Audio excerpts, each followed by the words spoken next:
धाराशिव जिल्ह्यामध्ये अवकाळी आणि गारपिटीचा फटका ज्वारी उत्पादक शेतकऱ्यांना बसलाय। आपण एका ज्वारीच्या शेतामध्ये आहोत आणि ह्या ज्वारीची काय परिस्थिती झाली हे आपण पाहू शकता। अक्षरशः पूर्ण ज्वारी जी आहे ही मातीमोल झालेली आपल्याला पाहायला मिळते। आता काढणीचा टाइम होता ज्वारीचा, मात्र ऐन काढणीच्या वेळेसच हा पाऊस आल्याने ज्वारीचं मोठं नुकसान केले। शेतकरी पडलेली ज्वारी उचलायचा प्रयत्न करतायत, मात्र जी ज्वारी आहे ही पूर्णपणे उद्ध्वस्त झालेली आपल्याला पाहायला मिळते।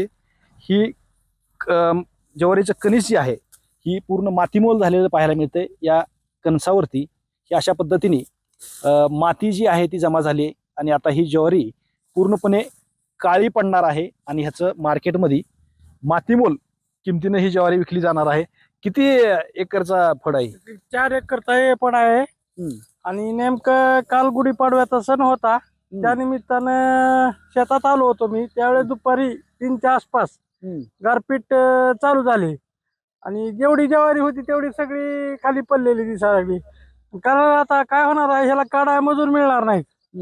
त्याची एक ज्वारी ही सगळी काळी पडणार आहे, ती पुन्हा ह्याला मार्केट नसणार आहे। त्याच्यामुळे शेतकऱ्याचं करोडो रुपये म्हणजे लाखो रुपयाचं नुकसान झालेलं आहे। आता काढणीला मजूर बी मिळणार नाहीत। मजुराला काय हाजरी काय?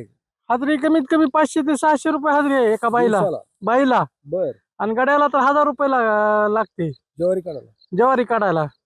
आता काय करायचं ही पडलेली ज्वारी? आता काय याचा इलाज नाही ना, जसं म्हणजे मजूर मिळतील तसं जेवढं नुकसान झालंय तेवढं तर झालेलं आहे, पण हे जेवढं चांगलं आहे तेवढं तरी व्यवस्थित करून घ्यावं लागेल ना। बर, ज्यावेळेस कृषी सहाय्यकला फोन केला आपण, असं असं आमचं नुकसान झालंय, तर ते काय म्हणतात, फोटो काढा आणि व्हॉट्सअपला टाका म्हणतात। म्हणजे ह्यांचा कारभार कुठं, ऑफिस घरी बसून चालू आहे ह्यांची ड्युटी। बर, मग ह्यांना कॉन्टॅक्ट केला तर कॉन्टॅक्ट होत नाही, तर ते हा का पंचनामा नाही झाला। पंचनामा करण्यासाठी त्यांना फोन केला तर ते म्हणतात व्हॉट्सअपला फोटो काढून टाका म्हणतात। ठीक आहे, त्यांचा व्हॉट्सअपचा फोटो सुद्धा आपण टाकलेला आहे। आता तुम्ही ह्याचं काय करणार, कशा पद्धतीने उभा करणार आहे ज्वारी? आता काय, आता ही वातावरणाची वाट बघणार आणि पुन्हा हळूहळू काढायला चालू करणार। बर, आता मार्केटमध्ये भाव येणार नाही? आता मार्केटमध्ये याचा भावच येणार नाही ना, याला काळी पडल्यामुळे कोण घेणारच नाही।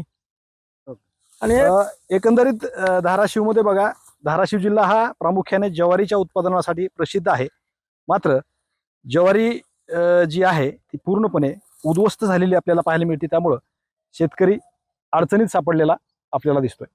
श्रीराम क्षीरसागर, TV9 मराठी, धाराशिव।